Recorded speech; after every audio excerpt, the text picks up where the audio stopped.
noite a todos. Que a paz do nosso Mestre Jesus esteja conosco.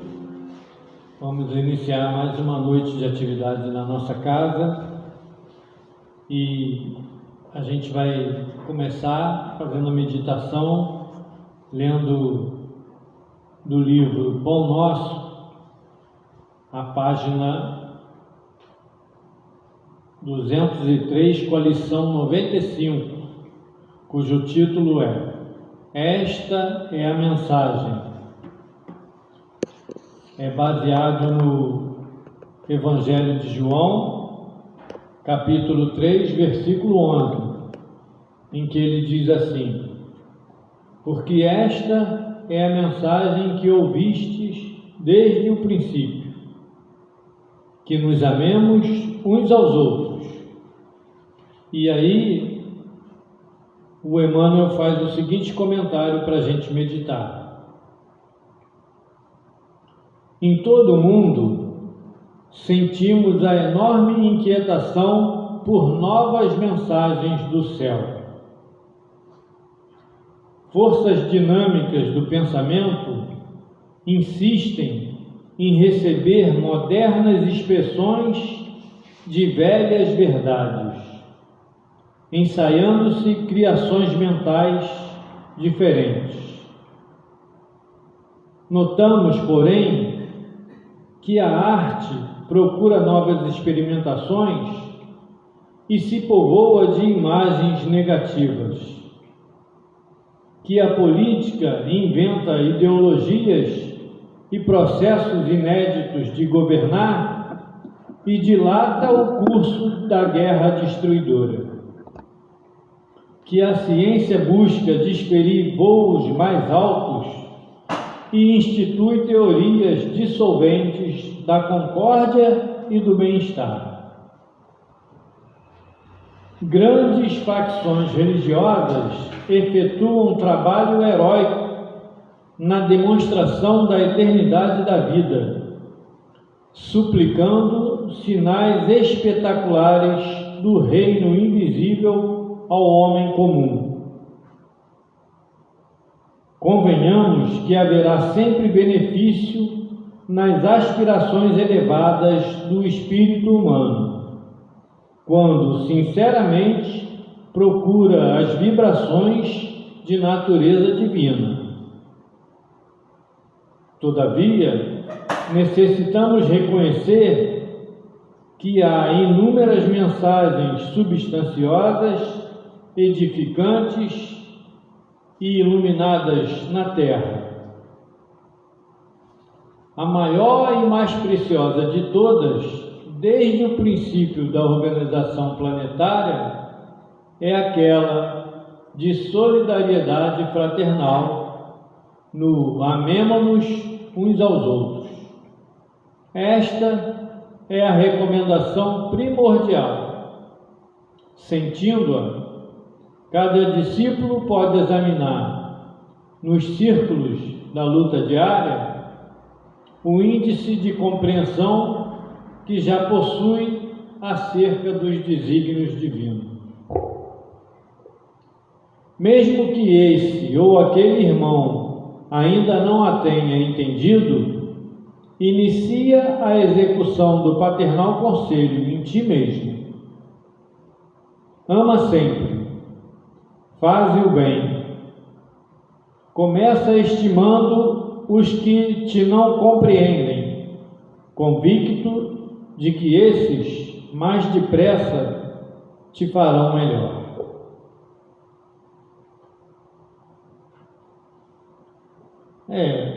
A gente tenta analisar uma questão que já está bem explícita pelo nosso querido Emmanuel, né? E, para começar, a gente percebe aqui que ele relembra a recomendação do Mestre Jesus, que sintetizou os 10 mandamentos em amar a Deus e ao próximo, né? Se a gente fizer isso, a gente está no caminho certo. A gente tem liberdade, a gente tem a nossa inteligência para desenvolver. A gente precisa da convivência uns com os outros. E ele recomenda aqui para a gente não complicar, porque ele diz aqui que vários grupos, em várias épocas, está sempre desenvolvendo de maneira diferente, né? Maneiras de chegar à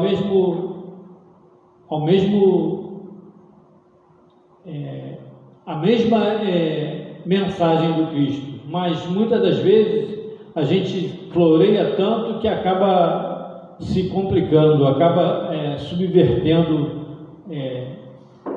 a mensagem real, o sentido real da mensagem, né?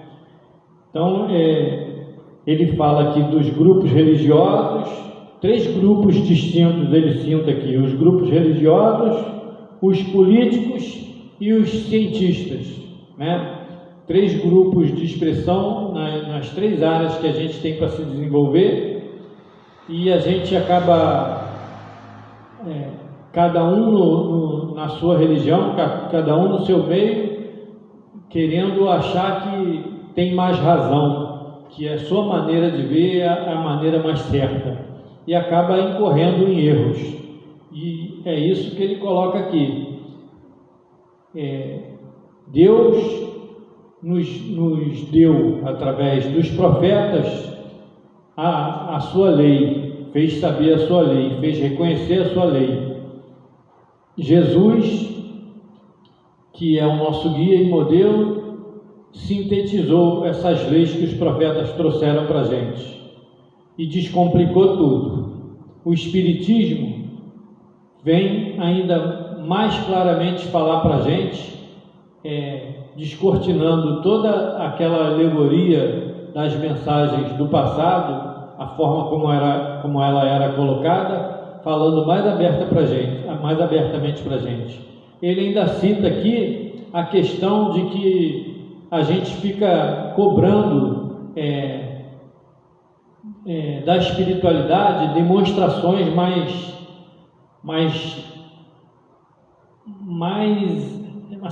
palpáveis da vida espiritual. Inclusive, quando os fariseus fizeram esse pedido a Jesus, deu um sinal, ele disse que aos fariseus, aqueles que têm o coração endurecido, nenhum sinal seria dado, porque durante todo o tempo dos profetas foram dados sinais, foram dadas orientações, e a gente se manteve de coração duro. E ainda hoje a gente ainda também tem dificuldade de seguir os ensinamentos de Jesus com o coração endurecido, com o coração cheio de orgulho. E, na verdade, o que a gente precisa é ter coragem, ter vontade de realmente se modificar, se melhorar, deixar de lado o orgulho e o egoísmo para compreender a lei de Deus, para seguir na trajetória que Ele ensinou para a gente. Porque a gente tem essa lei dentro da gente, na nossa consciência. A gente só precisa fazer que ela desperte. A gente só precisa que, através das nossas atitudes, a gente realmente se modifique. Então essa é a mensagem da noite para a gente refletir. Então que a gente possa meditar nessa lição, trazer ela para a nossa vida, para o nosso dia a dia, para que a gente se esforce para a nossa transformação, para que a gente possa compreender melhor os ensinamentos que chegam até nós e que a gente possa aproveitar. Então vamos elevar o nosso pensamento a Deus, ao nosso Mestre Jesus, aos nossos amigos espirituais que estão sempre conosco, ao mentor amigo que dirige a nossa casa e que dirige o movimento espírita, nosso querido Bezerra de Menezes, a fim de que, em comunhão com eles, possamos acerenar os nossos corações, acerenar as nossas preocupações, as nossas ansiedades e possamos aproveitar os esclarecimentos que serão trazidos para a gente nessa noite, através da palavra da nossa querida Lilian Campos. Então, oremos. Pai de infinito amor e misericórdia, mais uma vez voltamos o pensamento a Ti. Pedimos a Vós perdão pelas nossas falhas, pelos nossos erros, pelas dificuldades de vivenciar o Teu Evangelho e as Tuas leis no dia de hoje e nos dias que já se passaram. Com a Tua assistência, com a Tua misericórdia, com o Teu amor, com a assistência dos amigos espirituais, venceremos essas dificuldades e essas fraquezas e avaliaremos as nossas atitudes e haveremos de recomeçar melhores a partir daqui. Seja conosco para que a gente não desfaleça. Abençoa-nos o nosso propósito e o nosso esforço. Agradecemos a Vós pela oportunidade de termos essa casa nos orientando, nos esclarecendo e nos trazendo o Teu Evangelho. Permita, Senhor Deus, que nos poucos momentos de lucidez e de comunhão contigo possamos ser ouvidos por Vós e a nossa prece possa subir até Vós. Pedimos por aqueles que ainda nem conhecem as Tuas palavras, por aqueles que ainda vivem em aflição, em provas mais rudes, nas ruas, nos hospitais, naqueles países onde ainda impera a lei da força e a guerra, Senhor. Misericórdia para com eles. Pedimos também, Senhor, aqui na nossa pátria, pelos locais onde ainda reina a desordem, onde reina o vício, que o Seu amor possa envolver a esses corações e socorrer aos que precisam vivenciar a experiência nesses ambientes. Pai querido, assim sendo, evocamos a oração que o Mestre Jesus nos ensinou. Pai nosso que estais nos céus, santificado seja o vosso santo nome. Venha a nós o Teu reino. Seja feita, Senhor, a vossa vontade, aqui na terra e no céu. O pão nosso de cada dia, dá-nos hoje e sempre. Perdoai, Senhor, as nossas fraquezas, assim como nós perdoamos as fraquezas dos nossos irmãos. Não nos deixe cair em tentação e livra-nos de todo mal, agora e sempre. Seja conosco. Abençoe, inspire e acompanhe a nossa irmã na palestra que ela vai proferir a partir de agora, com o tema melancolia. É isso mesmo? Então a palavra é sua, que Jesus te abençoe e te ilumine.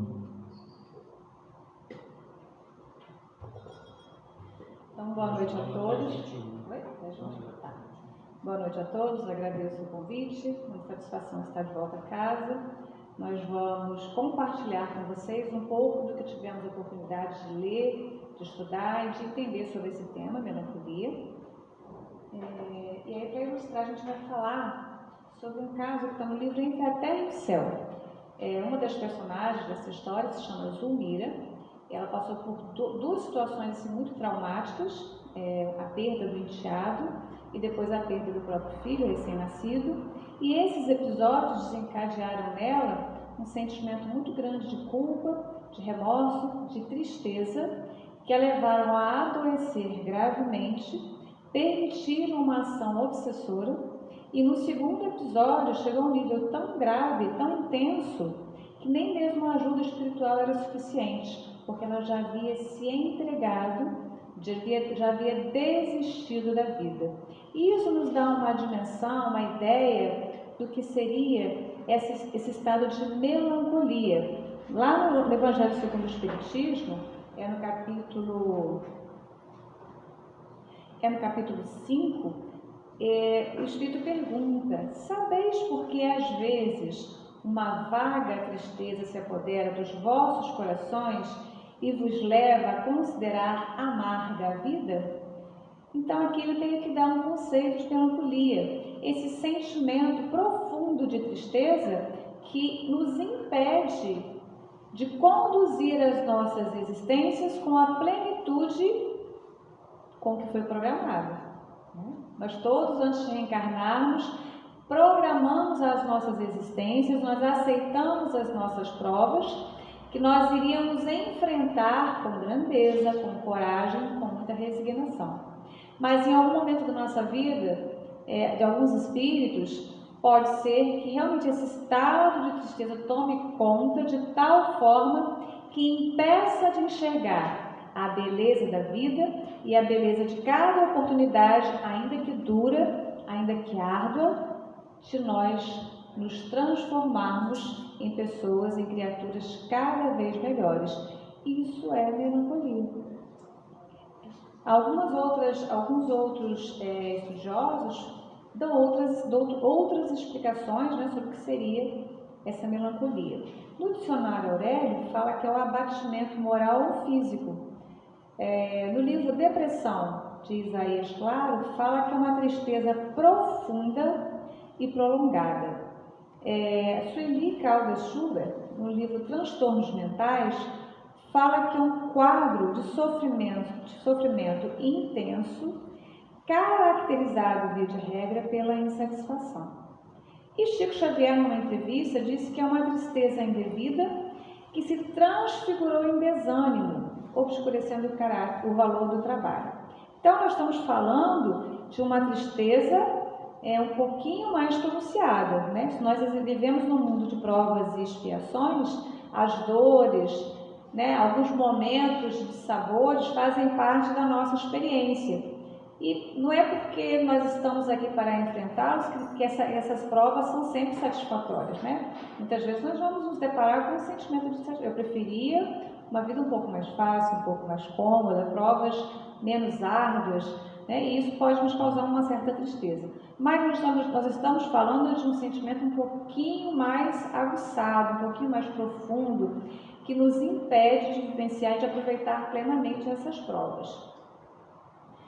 E aí nós vamos perceber que essa ideia de melancolia, de depressão, ela faz parte da experiência humana a partir do momento em que o homem experimentou a dúvida, o medo, o vazio existencial, muitas vezes associado pela perda do paraíso. A partir do momento em que a criatura humana descobre que aquela ideia de perfeição não existe, né, começa a sentir esses sentimentos de incerteza, e isso pode causar um pouco de tristeza. Então existem relatos bíblicos de alguns personagens que já indicavam a verificação da depressão em tempos bem remotos. Então nós destacamos aqui um trecho de Jó, no capítulo 3, versículos 20 a 22, em que ele fala: por que se dá luz ao miserável e a vida aos amargurados de ânimo que esperam a morte e ela não vem? E cavam em procura dela mais do que de tesouros ocultos, que de alegria saltam e exultam, achando a sepultura. Então está falando justamente do sentimento da melancolia, dessa tristeza, que é tão profunda a ponto da pessoa preferir ela esperar com alegria o fim da vida. E nós destacamos também o Pedro e Judas, né, os discípulos de Jesus, que experimentaram esses sentimentos em situações e circunstâncias distintas.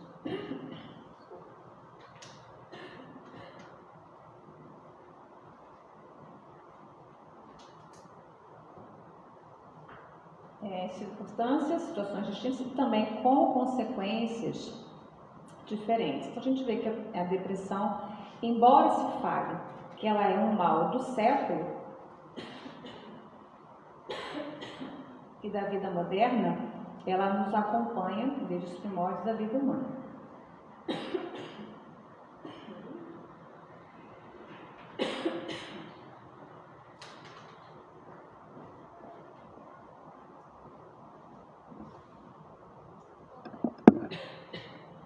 Só uma engasgadinha, gente. Aí nós precisamos distinguir, então, tristeza de depressão e melancolia.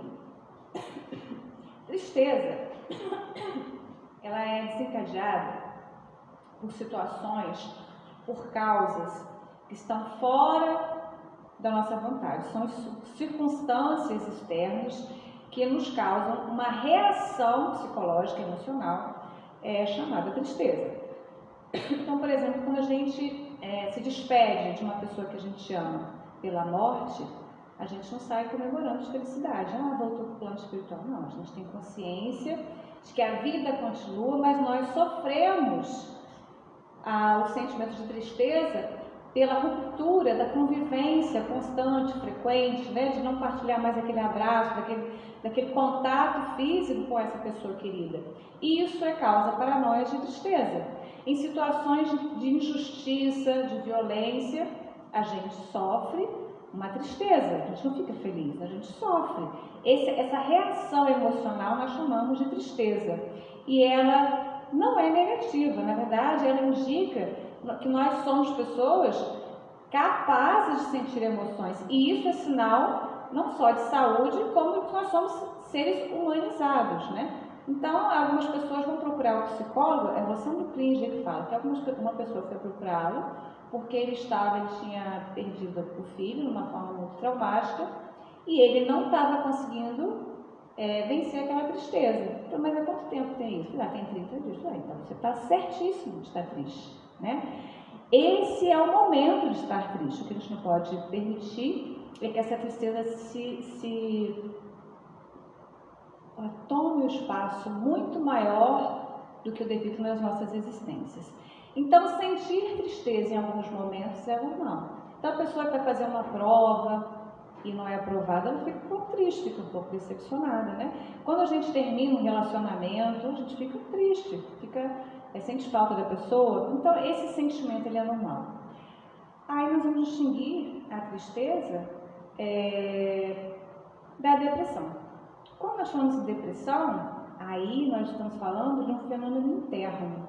Eu posso estar deprimida sem que tenha acontecido nada na minha vida para justificar. Inclusive, algumas pessoas buscam tratamento dizendo justamente, está tudo certo na minha vida, mas por alguma razão que eu não consigo compreender, eu não consigo sentir satisfação, felicidade. Tem um artigo, não está aqui não, é um artigo da Marta Antunes em que ela fala sobre Chopin e Schumann. Então fala que Chopin é aquele espírito iluminado, compunha aquelas canções maravilhosas, era uma pessoa super sensível, inteligente. Você imagina, um espírito superior, devia ter uma alegria, né, superior às nossas para compor aquelas canções, né? E, no entanto, ele era uma pessoa extremamente melancólica, lutou com esse sentimento durante toda a sua vida física e lá no mundo espiritual ele relatava que ainda sentia um pouco de tristeza. Então, quer dizer, tudo na vida, aos olhos nossos, né, parece que está tudo certo. Como é que a pessoa poderia ficar triste? A pessoa está bem casada, os filhos estão saudáveis, ela tem um bom emprego, ela ganha bem, a casa dela é ótima, tudo bonito, está saudável, tem bons vizinhos, é segura. Por que ela ficaria triste? Nem ela sabe. Então, existe um movimento interior, não tem uma causa externa que justifique esse sentimento. Não precisa de um acontecimento para desencadear esse sintoma. E nesse caso da depressão, além da tristeza, existe um sentimento de apatia, um desânimo, uma falta de energia, de coragem para a vida. Existe um desgosto para a vida. Você pode estar muito triste e continuar trabalhando. Você pode estar muito triste e continuar sendo uma pessoa solidária, empática com as pessoas. Você pode estar muito triste e ainda assim reunir forças para se levantar todos os dias. A pessoa está deprimida, não. É uma tristeza que domina as suas forças e ela não tem energia para reagir a essa situação. Então, isso é o que distingue a tristeza da depressão. Ela não consegue, às vezes, nem mesmo explicar aquilo que ela está sentindo. Eu não sei explicar, só sei que eu não consigo reagir. E ainda, alguns estudiosos, né, da psicologia, da psicanálise, falam que existe ainda um terceiro estágio que eles chamam de melancolia, que está além da depressão. A melancolia é o estágio ainda mais grave, porque existe uma sensação de vazio.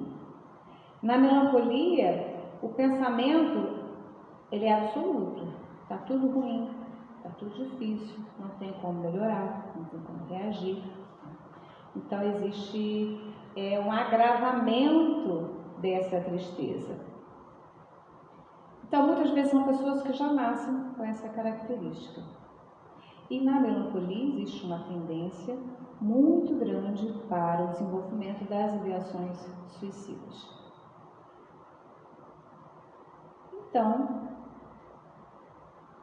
colocar essa diferença, a gente vai ver a gravidade dessa doença, desse sentimento na nossa vida.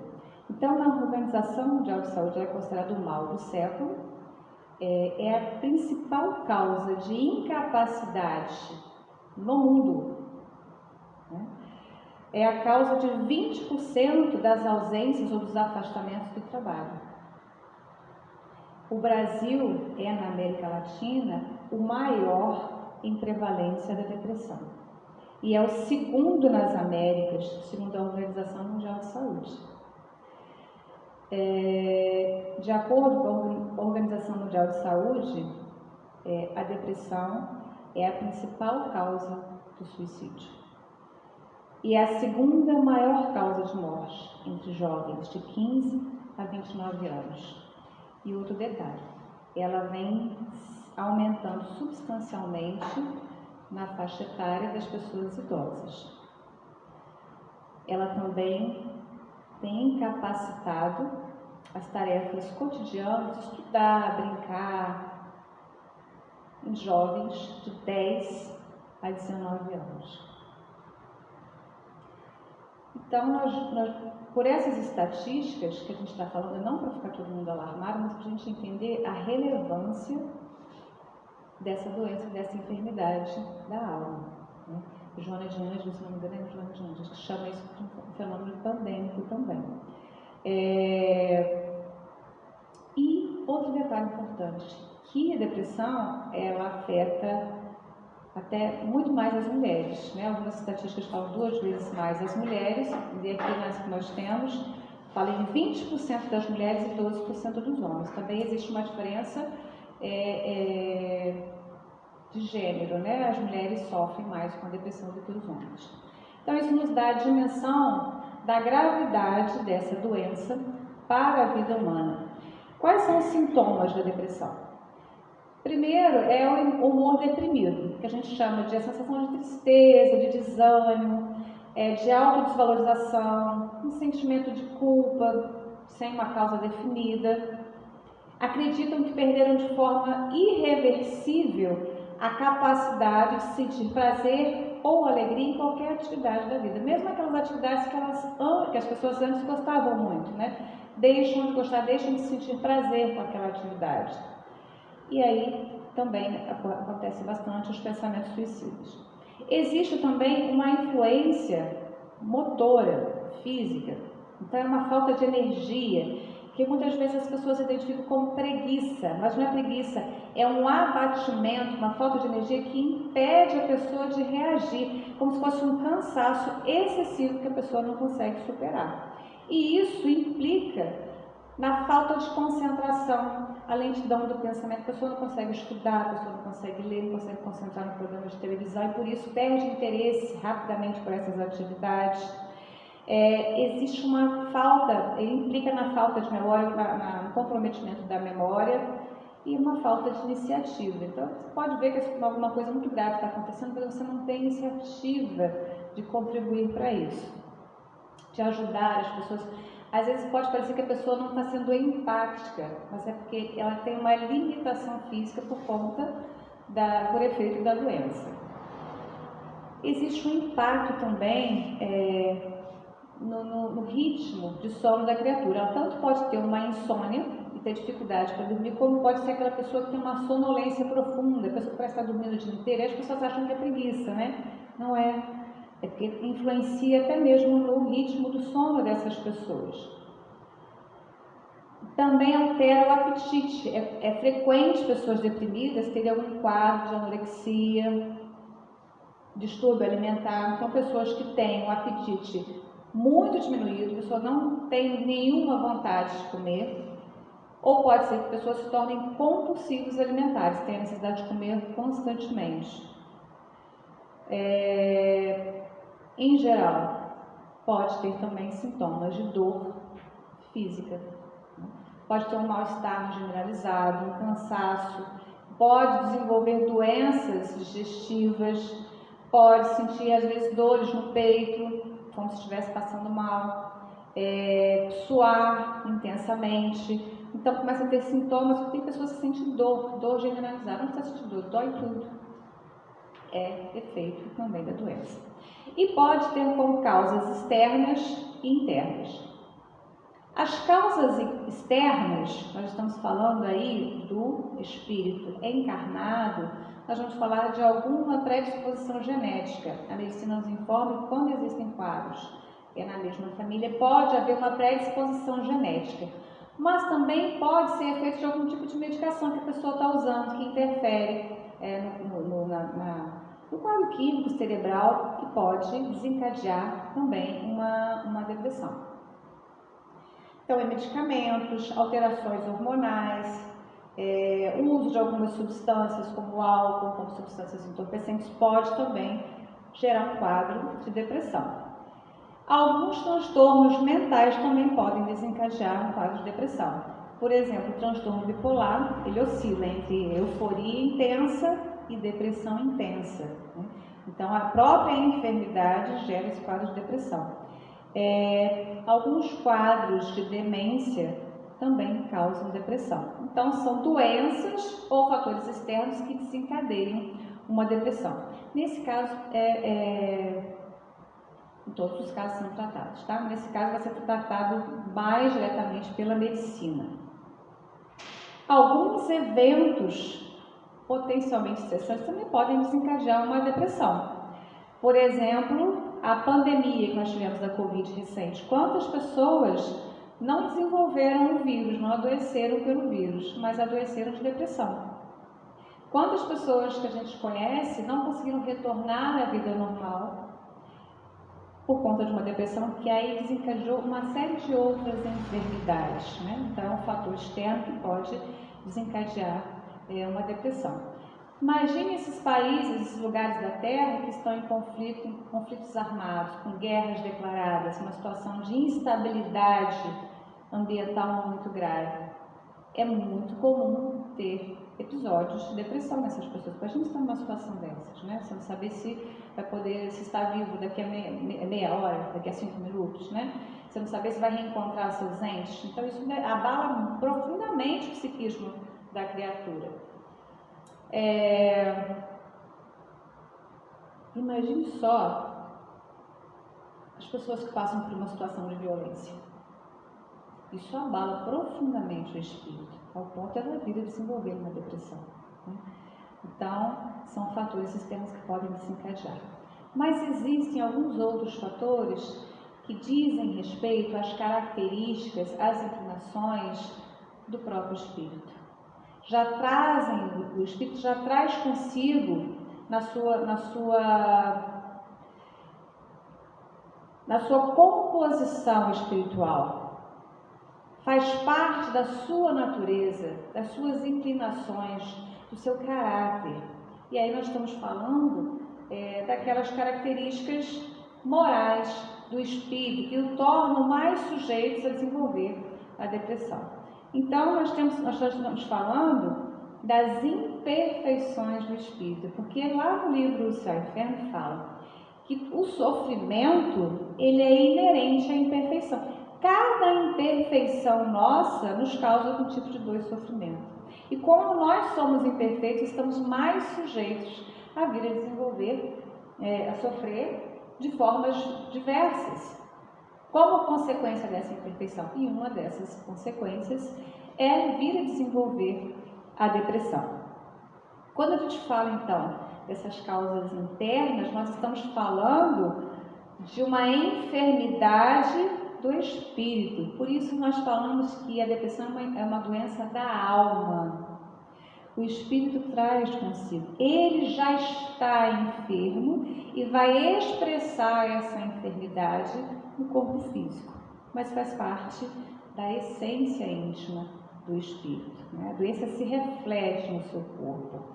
Uma das imperfeições que pode desencadear um episódio depressivo é o materialismo.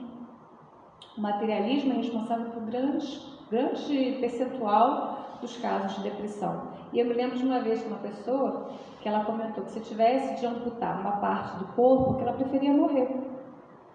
Porque ele se identificava tanto com o corpo físico, e isso é uma expressão de materialismo, que sem uma parte do corpo, ele não tem alegria de viver. E quantas pessoas realmente, quando passam por algum acidente traumático, alguma enfermidade, eles desistem da vida, eles se entregam de tal forma a uma depressão que desistem da vida. E nós temos visto pessoas que adoecem e optam, inclusive, pela morte assistida, porque preferem morrer a viver uma vida que não seja fisicamente perfeita. Nós temos casos recentes de pessoas, né, que por alguma enfermidade, algum acidente, tiveram algum comprometimento físico, então optaram pela morte, preferem a morte, né? Algumas pessoas não conseguem lidar com o envelhecimento, se tornam absolutamente deprimidas porque não conseguem lidar com as mudanças do corpo físico. Estão tão identificadas com o corpo físico jovem que ficam adoecidas, se adoecem à medida que vão envelhecendo. E aí isso nos dá a ideia do vazio existencial de alguns espíritos. Eles têm uma fragilidade de valores éticos e morais que permitam com que esses espíritos consigam lidar com essas situações que são desafiadoras. Muitas vezes já estão incluídas numa programação espiritual. É justamente a oportunidade de desenvolver valores que faltam ao espírito e diante da prova ele recua, não suporta. Outra característica, outra imperfeição do espírito que pode propiciar, né? E aí Isaías, claro, quando fala desse tema, ele tem uma citação bem interessante. Não deve a criatura desconsiderar seus deveres perante o corpo, a família, o trabalho, o estudo, a sociedade. Tudo isso faz parte da experiência humana. Todavia, desprezar os interesses espirituais e eternos lhe acarretará perturbação íntima e desestruturação emocional. Então, nós devemos sim cuidar do corpo, claro, cuidar da nossa casa, sim, zelar pelo nosso patrimônio financeiro, das nossas reservas financeiras, por uma situação de adversidade, sim, mas sempre priorizando os valores imortais do espírito. Aqueles que nem a traça come, que nem os ladrões roubam, que a ferrugem não corrói, né? Então, são os valores mais nobres do espírito que nós devemos considerar. Uma outra imperfeição do espírito que pode favorecer a instalação de um processo depressivo é a imaturidade emocional do espírito. Então, aquele espírito que tem aquele complexo de inferioridade, já nasce com um complexo de inferioridade, vive se comparando, que inveja os outros, ele está muito mais propenso a vir a desenvolver uma depressão. Aquele espírito que é pessimista, que vê o lado ruim de tudo, que não consegue enxergar o lado bom, que vê sempre o copo mais vazio, esse também é um candidato a vir a desenvolver a depressão, pelas suas próprias características, pelo seu modo de viver, pelo padrão de pensamento que ele cultiva, pela vibração que ele emite. E isso atrai também as companhias espirituais correspondentes, né? Aquele espírito que está sempre resignado, que nada está bom para ele, aquela pessoa que quer sempre ser satisfeita, que ela acha que tudo tem que ser dado a ela, né? E, geralmente as pessoas que são sonhadoras e que não trabalham por isso, elas tendem a se decepcionar muito com a vida, porque a vida exige trabalho, né? Todas as maiores realizações da criatura humana demandam algum tipo de trabalho, de esforço, de investimento pessoal, de tempo, de estudo, de esforço, de renúncia para alcançar. Então, a pessoa que só sonha, mas não se esforça, elas tendem a se decepcionar com mais frequência, e isso pode torná-la mais propensa também a depressão pela insatisfação. As pessoas que são irresignadas, que nunca estão satisfeitas com nada, que se revoltam, se rebelam em relação a todas essas provas, isso é indício de uma imaturidade emocional. E isso também torna a pessoa muito mais vulnerável à instalação de um quadro doentio. Uma outra coisa que é interessante, o mau humor, ele é considerado um fator de risco para o desenvolvimento da depressão. E mau humor é uma característica da imaturidade emocional do espírito, porque saber se felicitar com qualquer aspecto da vida, que é a característica do bom humor, é sinal de inteligência emocional, de maturidade emocional, que nos imuniza contra uma série de sofrimentos, né, de dissabores no decorrer da vida. E aí nós nos lembramos, como exemplo, da cura do paralítico de Betesda, que está na passagem evangélica. Então ele queria se curar e ele ficava na beira lá do lago, onde aconteciam alguns fenômenos curativos, e passou ali anos esperando alguém pegar ele no colo, levá-lo até a água, ou a água vir até ele. Imaturidade emocional, porque quem quer se esforça e vai. Tanto que Jesus falou, vai agora. Foi que ele encontrou aquela coragem, mergulhou e se curou. Mas esses movimentos da alma exigem maturidade e exigem uma iniciativa. É saber que esse trabalho é pessoal, é individual. Exige a nossa mobilização pessoal. Um outro aspecto, uma outra imperfeição, que é um fator de risco para o desenvolvimento da depressão, é o egoísmo. O orgulho e o egoísmo são considerados os maiores vícios do espírito, as maiores chagas da humanidade. O egoísmo é um fator de risco para o desenvolvimento da depressão. Por quê? Se eu, pela desencarnação, tenho de me separar de uma pessoa e eu não consigo superar aquela separação, eu estou expressando o meu egoísmo. Não estou dizendo que a pessoa vai lamentar a separação. E isso é tristeza. Quando você sente falta, você lamenta aquela separação, isso é tristeza.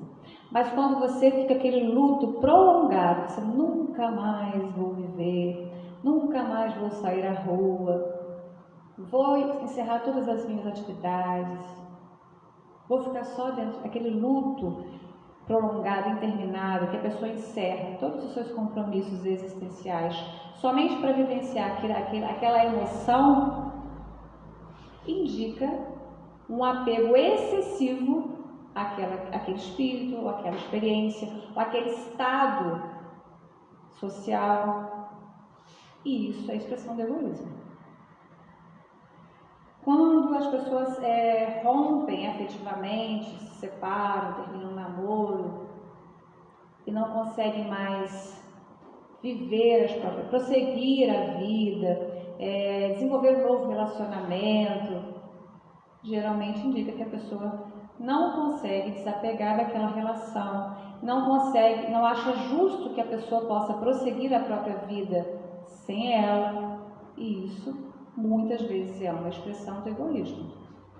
Então, esses quadros depressivos relacionados a algumas rupturas afetivas, quando se agravam de tal forma, muitas vezes estão expressando, na verdade, uma imperfeição do espírito, que é o egoísmo, que se manifesta por diversas formas, né? Aquela pessoa que está sempre insatisfeita, nunca está satisfeita, nada, eu comprei o carro, mas esse não é o carro que eu quero ainda. A casa, não, mas essa não é a casa que eu quero ainda. Meu cônjuge, não, mas não era bem esse que eu queria. Não existem pessoas que são assim? E o seu corpo, você é tão bonita, não, mas esse aqui não é o corpo que eu queria também não. Então, existem pessoas que estão constantemente insatisfeitas. Por quê? Estão muito ligadas ao próprio ego, à própria perspectiva do que seria a felicidade. Não conseguem romper essa barreira para se sentirem satisfeitas com a vida que têm. Essas pessoas que estão constantemente satisfeitas são candidatas a desenvolver a depressão. Porque a vida acontece do jeito que a gente quer, que a gente planilhou. Não, acontece do jeito que foi feito na planilha espiritual. Aí nós temos a opção. Essa é a prova. Esse é o caminho. Você quer seguir por ele ou vai desviar? É sua escolha. Se você quer desviar, você tende a se sentir insatisfeito, porque não é a sua programação. E insatisfeita tende a se queixar. E esse sentimento de queixa vai gerando mau humor, irritação, enfim, vai se instalando a enfermidade. Então, aquelas pessoas muito irritadas com o mau humor permanente têm mais chance de ter depressão, isso é que eu já falei. Uma outra imperfeição que nos habilita a desenvolver a depressão é o orgulho. E o orgulho, às vezes, ele tem umas sutilezas, né? Muitas vezes nós somos feridos do nosso orgulho, somos desmascarados, somos desacreditados, nós ficamos muito ofendidos, desenvolvemos a depressão.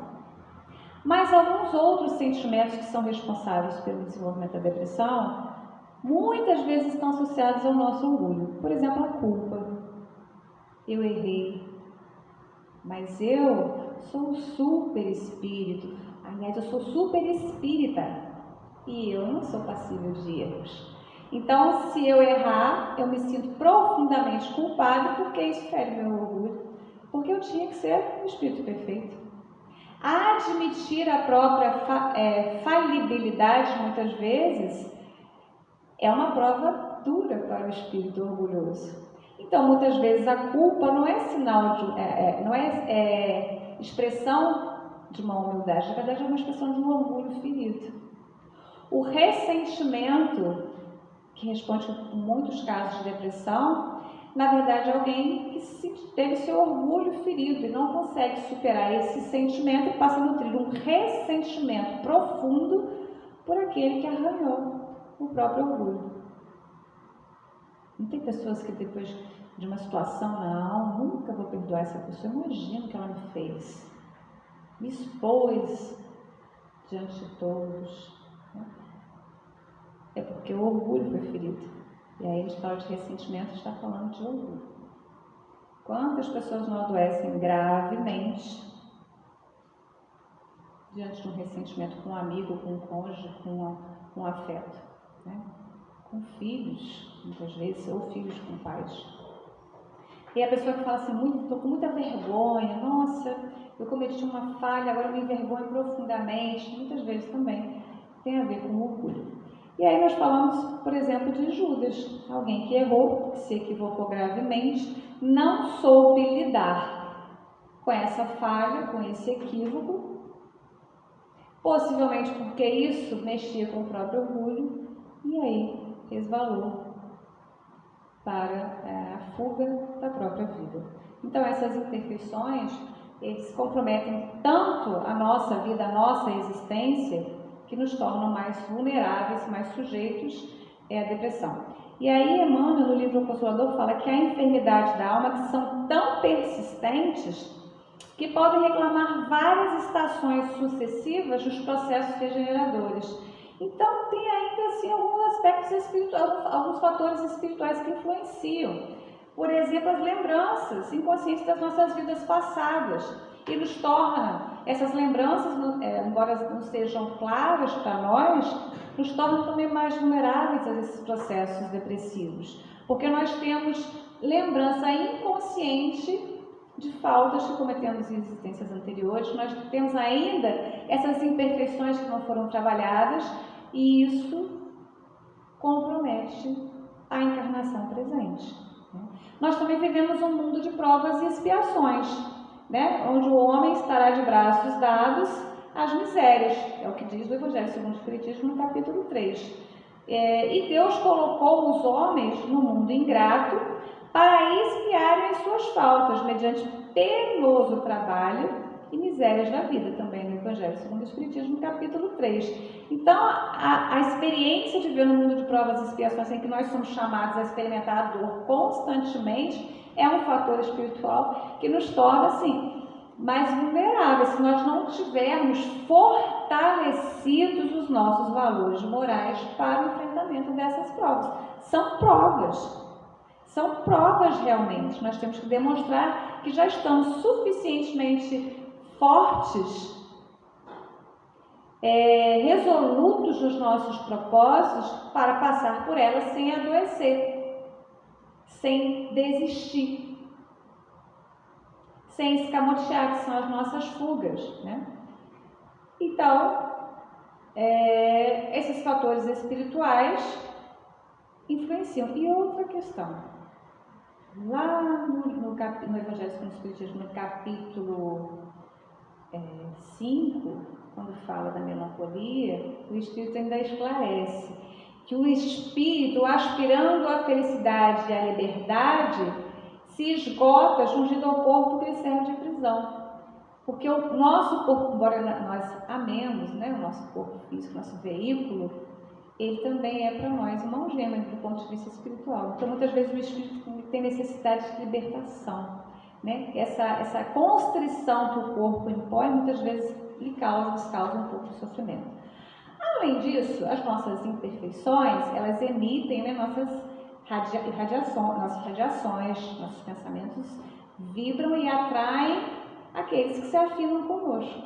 E aí nós temos a influência espiritual, que também é um fator que pode favorecer ou agravar uma predisposição a um processo depressivo melancólico. Nós, como consequência da depressão, podemos vir a desenvolver uma debilidade do nosso sistema imunológico. A depressão está radicada na alma. Mas se a alma estiver muito desorganizada, isso vai se expressar no corpo físico. E muitas vezes a depressão ela propicia o desenvolvimento de doenças. Aí quando a gente fala de doenças autoimunes, às vezes a pessoa está deprimida, mas a pessoa está só deprimida porque ela está adoecendo tanto, porque o sistema imunológico, ele perde um pouco a sua capacidade, fica debilitado, Algumas pessoas vão desenvolver outras doenças autoimunes, doenças psicossomáticas. É a alma expressando a sua dor, seu sofrimento no corpo. Pessoas que vão desenvolver doenças gástricas. Está muito comum agora as doenças, a síndrome do intestino irritável. Essas doenças todas muitas vezes são reflexos de um processo depressivo que não foi corretamente diagnosticado e tratado. Desarmonia mental. O processo depressivo pode favorecer a instalação de uma doença mental, de um transtorno mental. Ela pode evoluir para um transtorno ainda mais grave. Os processos obsessivos, porque a pessoa está tão empalidecida moralmente, tão desarmada moralmente, que ela favorece a investida dos espíritos que vêm, que muitas vezes nos perseguem ou que nos seguem, nos acompanham, nos observam e percebem. Na primeira oportunidade que a gente dá uma abertura, eles se aproximam e nós sintonizamos com eles. E a consciência mais grave do processo depressivo é realmente o suicídio. É quando o espírito realmente deserta da vida. A dor se instala de uma forma tão profunda que ele não consegue reagir, não consegue conduzir a experiência encarnatória até o final, achando que com a desencarnação a dor vai cessar, né?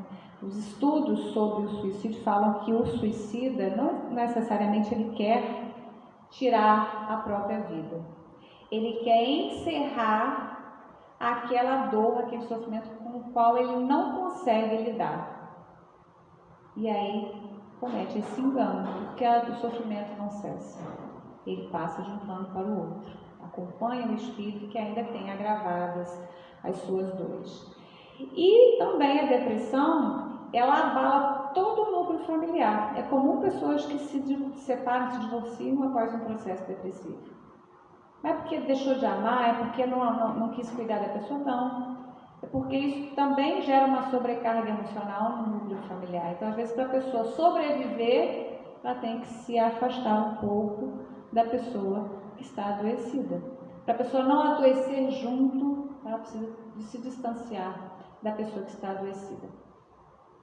Quais são os tratamentos para a depressão? Primeiro que, como a depressão ela tem fatores físicos externos, a medicação ela é necessária, porque ela interrompe muitas vezes aquele processo químico cerebral que desencadeou a depressão.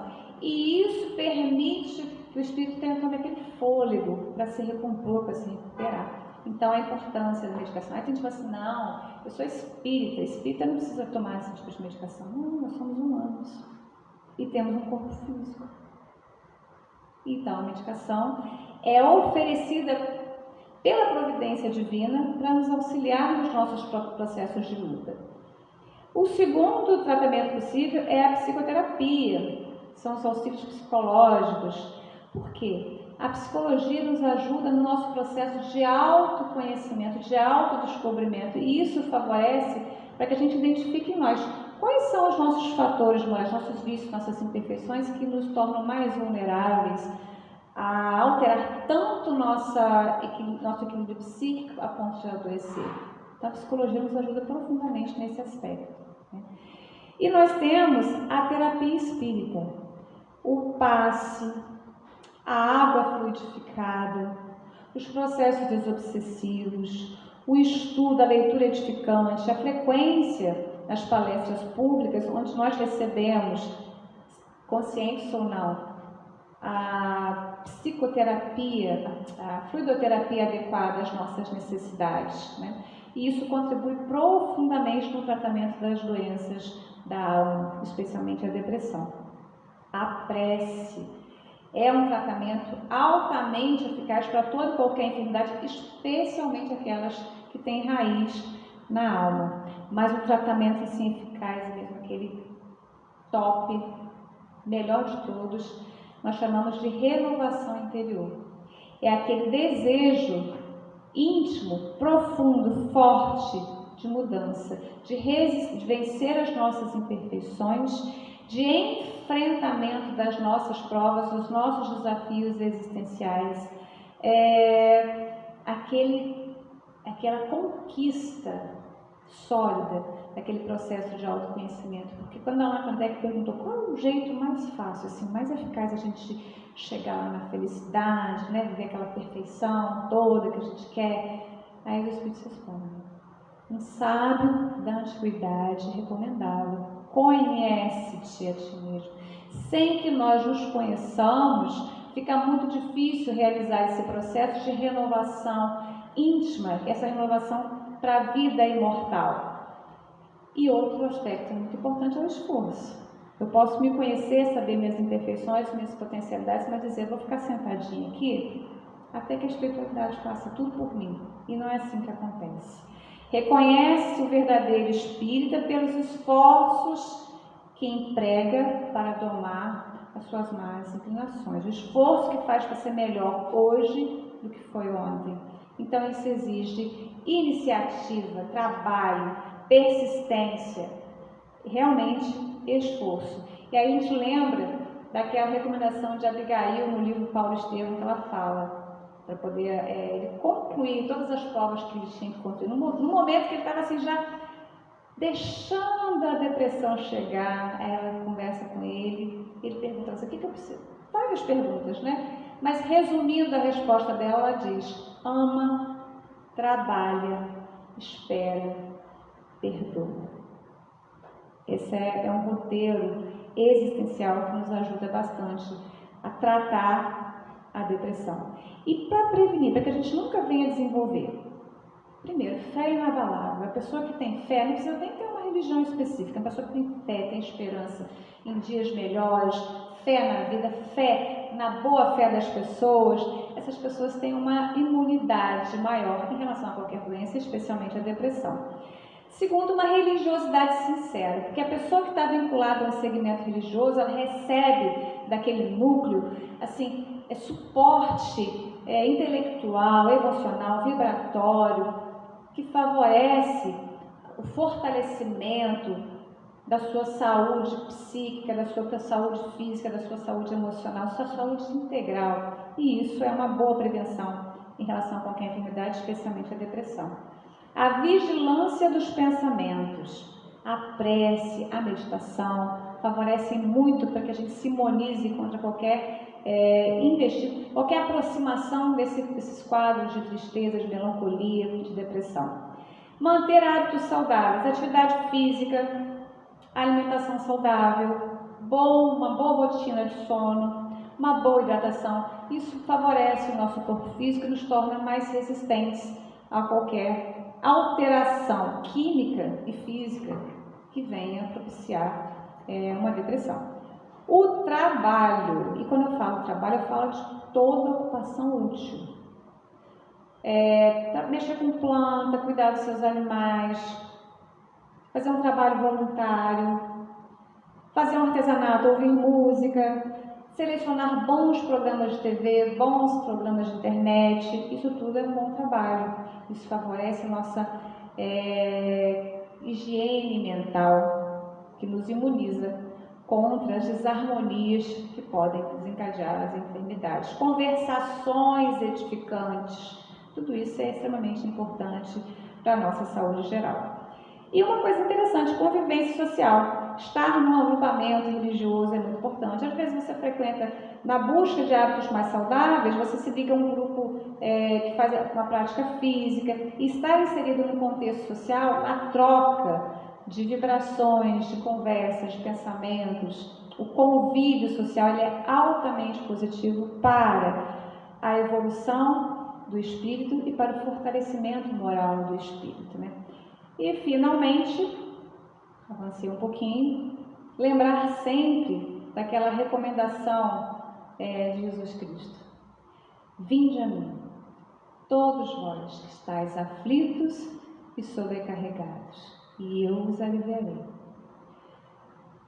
Tomai sobre vós o meu jugo e aprendei de mim, que sou manso e humilde de coração, e achareis descanso para a vossa alma.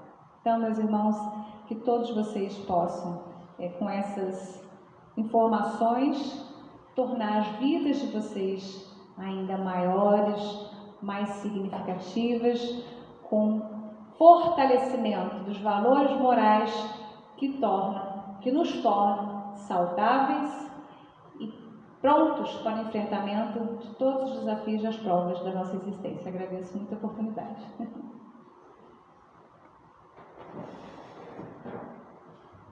A gente que agradece e espero que você retorne outras vezes. A gente vai lembrar aqui das atividades da nossa casa. Segunda-feira tem o estudo do Evangelho, às 19h30, é um estudo online. Às terça-feira tem irradiação às 18h30 e estudo da mediunidade às 19h30, também online. Às quarta-feira, como hoje, além da palestra agora à noite às 19h30, à tarde às 15h30 tem o estudo metódico do Evangelho. Na quinta-feira tem o estudo sistematizado às 19h30, aqui na casa. A gente está fazendo o curso metódico acompanhando a FEB. Então a gente fica interagindo com os companheiros da FEB, mas o estudo acontece aqui, a gente coloca todo mundo ligado através do projetor, mas todo mundo participa e opina. Na sexta-feira, estudos de curta duração, ainda está em processo de implantação isso. No sábado pela manhã tem a sopa fraterna, e à tarde, a partir das 15h30, tem a evangelização infanto-juvenil, juventude e para paz. No domingo pela manhã, às 9h, palestra pública, e às segunda-feira, né? Às 7h, de 8 às 9, o passe espírita. Sexta-feira também. Segunda e sexta. Sexta de 16 às 17h. 16 às 17. Precisando.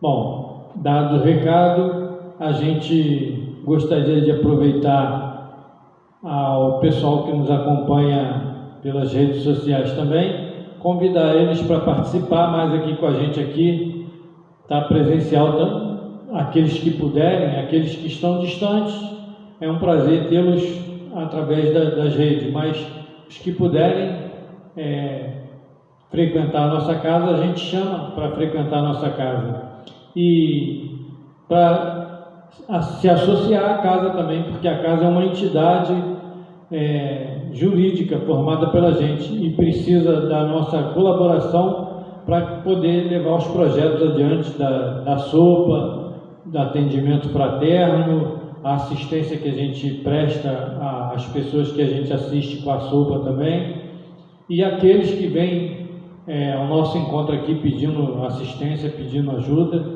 Então a gente depende de pessoas que se associem. Então vamos nos associar.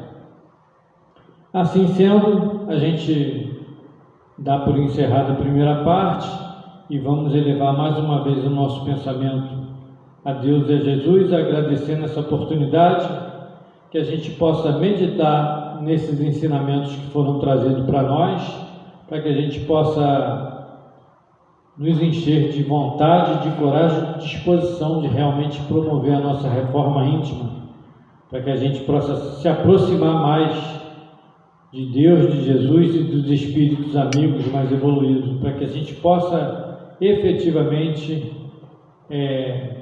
caminhar na direção do nosso Pai Celeste e na conquista da nossa evolução espiritual. Mestre Jesus, mais uma vez te damos graças e te agradecemos a oportunidade desse convívio fraterno, dessas boas vibrações que vêm até nós. Agradecemos a nossa irmã que nos trouxe esses esclarecimentos, que ela possa retornar aos seus afazeres, ao seu lar, envolvida nessas vibrações fraternais, nesse carinho que lhe desejamos. Que Jesus lhe ampare e ilumine.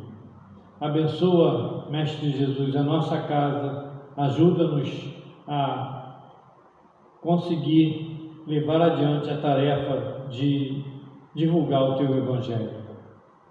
Ajuda-nos também a cada um de nós nas nossas dificuldades morais, a fim de que possamos vencê-las e avançar na Tua direção.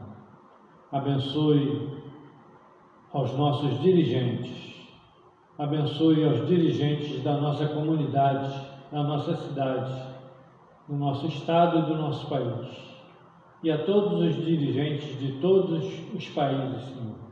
Infunde no coração da humanidade o espírito de fraternidade, a fim de que possamos vencer, Senhor, os nossos orgulhos, as nossas imperfeições e possamos viver uma época de paz.